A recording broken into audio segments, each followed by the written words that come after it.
Hey, Falcha. So we are here during one of our community Live at 5 chats that we're doing through the Irish Pagan School.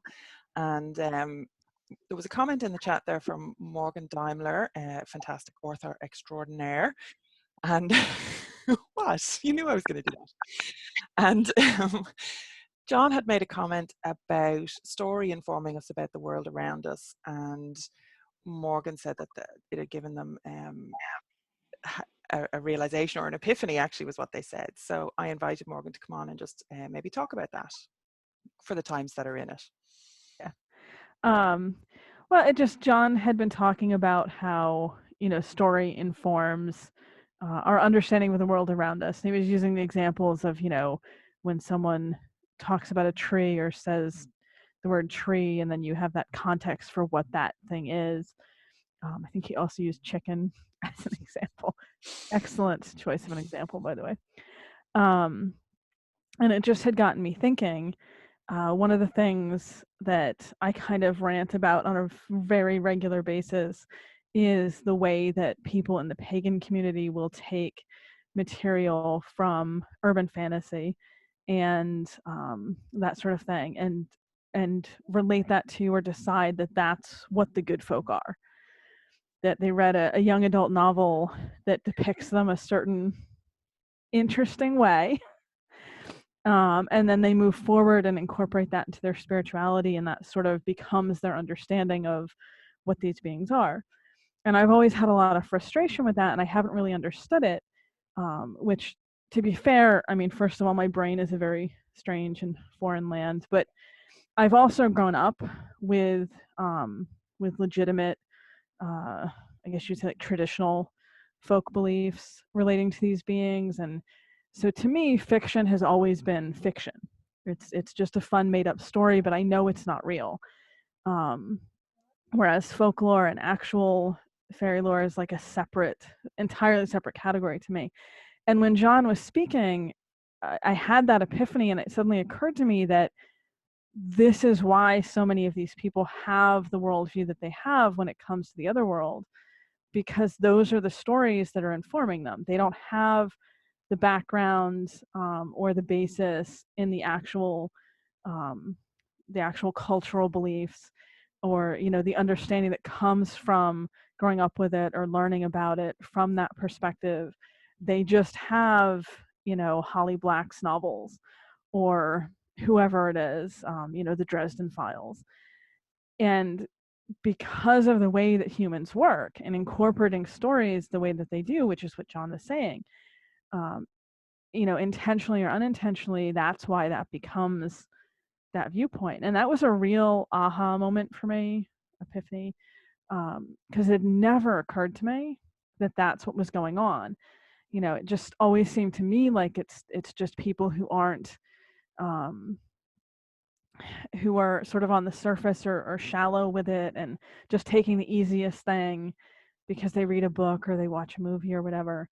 And I think I was really underestimating how powerful stories can be in that sense, particularly people that are kind of a blank slate on the topic. So it was just a really profound sort of moment. I think I'm gonna have to reassess now how I address my future ranting, because I still have a huge problem with it, but I think I have a lot more empathy for the people, the humans involved in the equation. Yeah. And it actually touches on something that we were talking yesterday. Tobias brought something up about like the nature of deity and deities within culture and that. And one of the things that I believe is that humans have a symbiotic relationship with deity and with other world beings and all the rest of it. And the stories we tell over time, now it takes a long time, but the stories we tell about them shapes them, because of that symbiotic relationship, the same way their interactions with us and with our culture, again, over time and in the big picture, they shape us too. They shape our culture. And nothing happens in 100% agree. isolation. Yeah, nothing happens in isolation. And it's, and I know you agree with this, it's one of the reasons why we are so careful about knowing the reality as far as we can know, obviously with the source material that we have, and not allowing those kind of flights of fancy or, you know, fictional attributes to take root within within that kind of known or perceived reality that we have around these relationships and these interactions, because that is invasive weed species coming in and smothering out, Mm-hmm. you know, it is smothering out the native plant species, to use that analogy, right? So it's really important that we get our facts right. And again, our sources aren't perfect, and we kind of have to put all those provisos in. But as far as we can, you know, we have to look at the big picture of both, you know, written source material, oral traditions, the actual culture and the people who these beings and these entities are in this symbiotic relationship with, and what makes sense given all of those factors, you know. Oh yeah, yeah.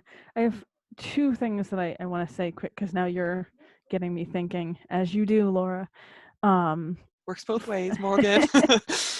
you know, I totally agree with the symbiosis, and I think a perfect example of that is the fairies having wings, because we don't see that in older mythology, particularly Western European. We don't see that in folklore. We don't see that in older anecdotal accounts. That started in theater in the 17th and 18th century. It then went into art in the 19th and 20th century. But in the 21st century, now we are seeing people who are having anecdotal experiences, who are saying that they're seeing these beings with wings. And that's a huge shift. It's very localized, and it's not, you know, everywhere. It's not all of them now have wings, but it's still a significant change, and it's clearly been influenced by human perception and storytelling over 300 or 400 years. So that really fascinates me. It also concerns me, for hopefully obvious reasons. And the second thing, talking about why the invasive species, which is a great analogy, um, and this was something I've been ranting about a lot recently, so I'll continue with it. There's an American author who writes the Dresden Files, Jim Butcher. It's a great series. A lot of people love it. But what I've been seeing more is people in the pagan community who take the folklore that he uses and use that as their belief system, which is what it is. But in his case, it's really problematic because he took Shakespearean English fairy queens and made them the queens of the Seelie and Unseelie court, which are traditionally Scottish fairy courts. And the politics of that is so painful. Colonization. Yes. And colonialist, and kind of appropriative. But obviously he was just writing fiction. He didn't care.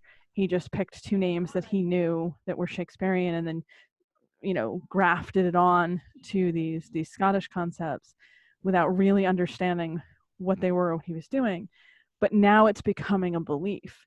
It's becoming something that pagans are spiritually using, which is super, super concerning. And I think comparing it to an invasive species coming in and you know, sort of choking out and destroying the native species is perfect, because that's what it's doing. It's you know, taking away from the older cultural beliefs and shifting things in a way that is then kind of backflowing into the culture that these things come from and being adopted, and lots of problems all over with that. So Yeah, no, I absolutely have to agree, and it's one thing that I kind of butt up against personally in the work that I do, in that the stories that I write are about a deity, and much as stories, as Laura mentioned, the stories kind of show and inform our understanding and our ability to perceive deity or to perceive the Fae or perceive the She, because that's the framework, that's the structure in which our brain has been taught to define reality as we understand it. And with my work kind of exploring the powers of bardic traditions and the power of ancient bards, you know, they literally have the power to change reality by the words they use to define it. And the fear that I have, which is one that I rush up against personally in the work that I do, which is 100% the same of what Morgan and Laura have been talking about, is misrepresenting a god? You know, if we don't tell the stories of a deity, does the deity carry on? Are we losing some facets, or as Laura mentioned yesterday, some branch to the main root of that deity? And without having kind of healthy, honest Dagda stories, Dagda had de-evolved into some loathsome, you know, gluttonous oaf character. And so Or being the able to, Shannara Chronicles, just perfect example where the or the, Dagda is like a fucking demon druid dude, you know? I read the Terry Brooks Shannara Chronicles. I read all of them as a youth, and I really, really enjoyed that. I was looking forward to seeing the TV program. The moment episode 1 ended with this big climactic ripping open and a demon arriving, and then a demon being referred to as the Dagda, I stopped. I have not watched a single episode after that, and that hurts me.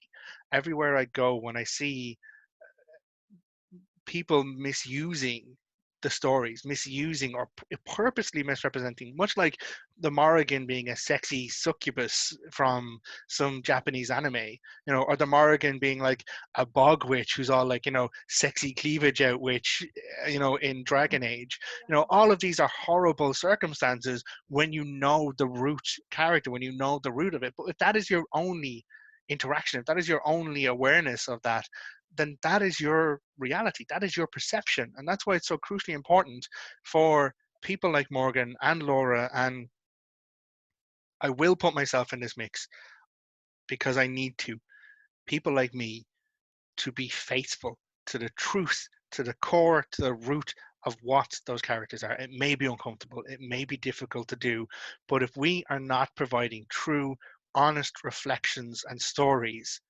then all the person is raised on is sexy Mórrígan, lecherous Dagda. You know, and if that was the only information you had, like I remember as a kid reading the Greek stories, the Greek mythology, and I read one about Zeus turning himself into a bull in order to get it on with a human, leading to the birth of this human like bull minotaur creature.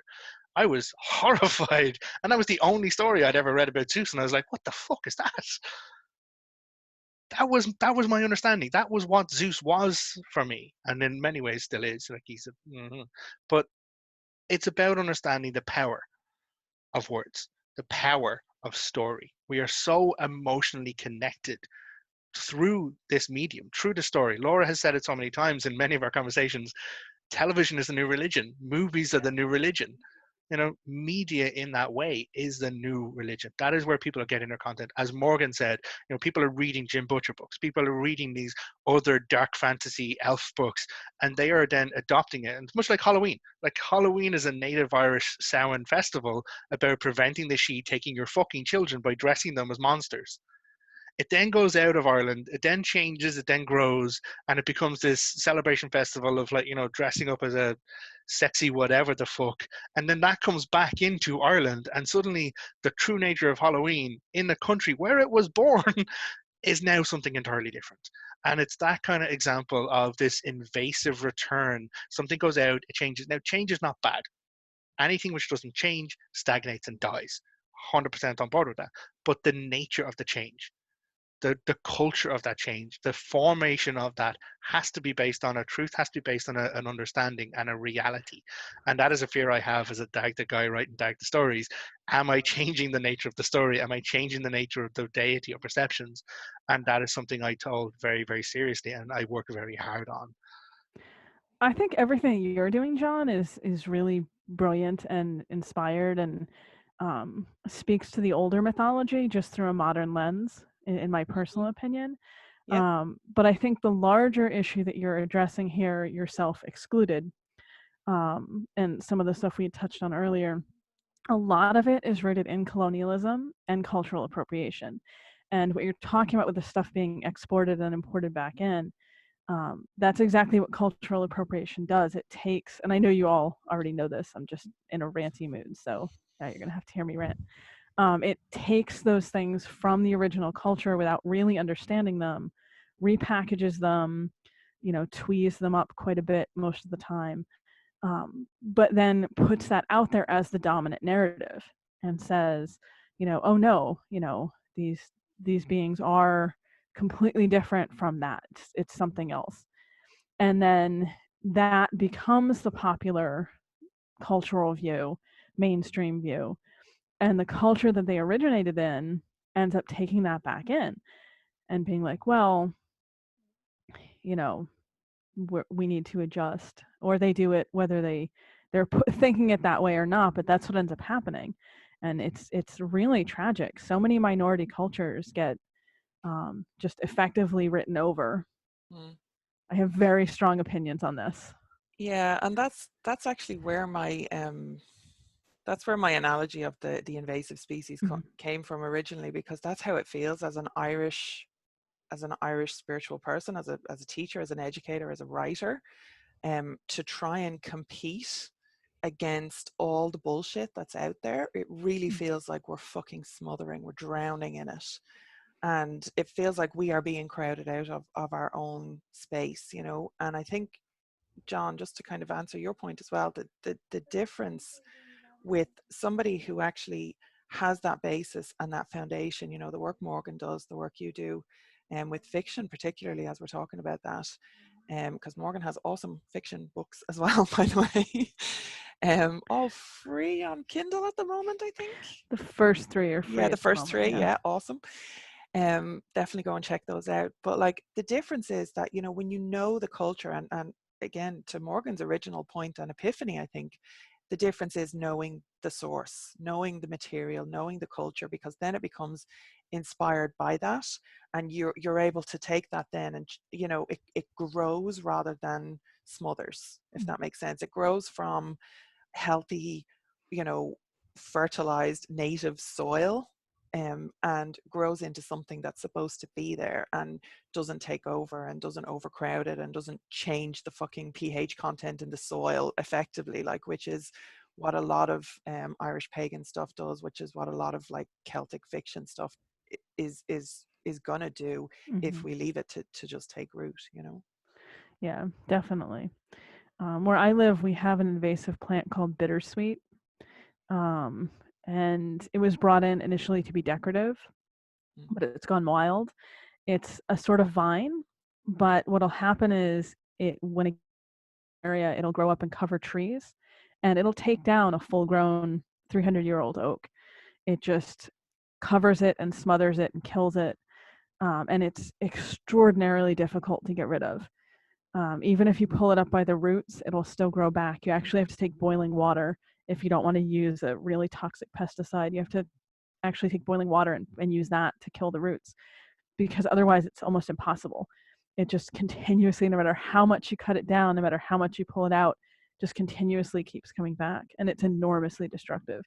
So that's what I think of when you're talking about this, because that's how these things work. They're so pervasive, they're so everywhere, all across the different strata, and they're pretty. They're really pretty when you look at them. They answer a nice little, oh look, that's a decorative thing and it's lovely, but it's not. It's like junk food, you know. It's like a diet of junk food. Well, and that is an excellent point, because I do think that other layer of the problem is that what's been repackaged and put out there is so much more appealing. You know, it's that idea of, oh, fairies are nice, and they're just little, and they're friendly, and they're cute, and they just want to be your friends and help you. And, you know, of course that's going to appeal to a lot more people than the fact that, no, they will totally mess you up if you annoy them or look at them funny or step somewhere you shouldn't be stepping, you know, or whatever. So yeah, that prettiness to it, I definitely think is an important factor. And the fiction works that way too. You know, there is some really good fiction out there that has more traditional depictions, but by far and away the majority of it is the problematic stuff. Yeah, Laura and I actually went to a conference in Ireland, and it's a sci-fi and fantasy literary conference that's been running for like decades now. I so want to go to this. And yeah, it's really, really good. And Laura was actually invited to be on a panel, and so I'm sitting in the audience, being very supportive as a partner as always, because I didn't volunteer for any panel work.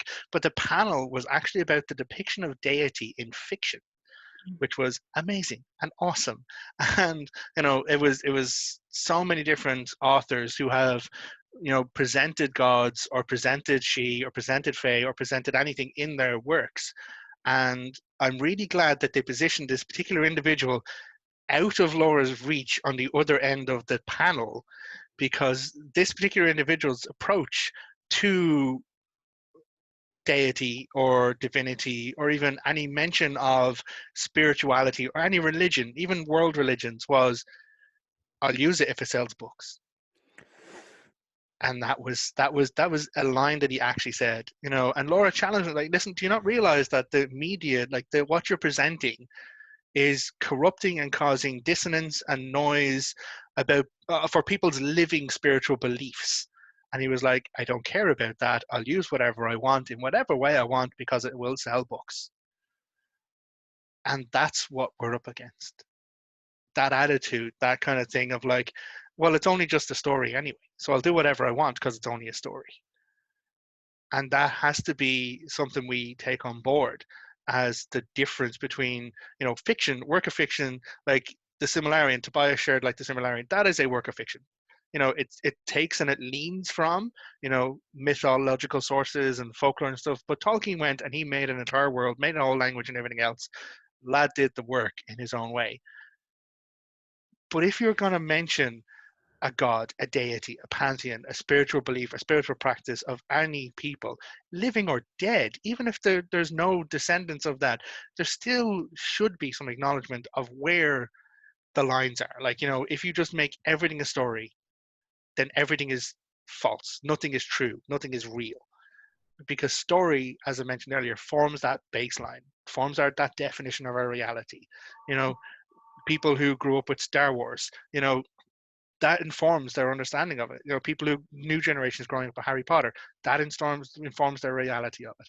So there is so much more going on. And if we can't respect where those boundaries should be maintained, then we lose something very crucial to each of us as a human being, which is that spiritual facet of our existence.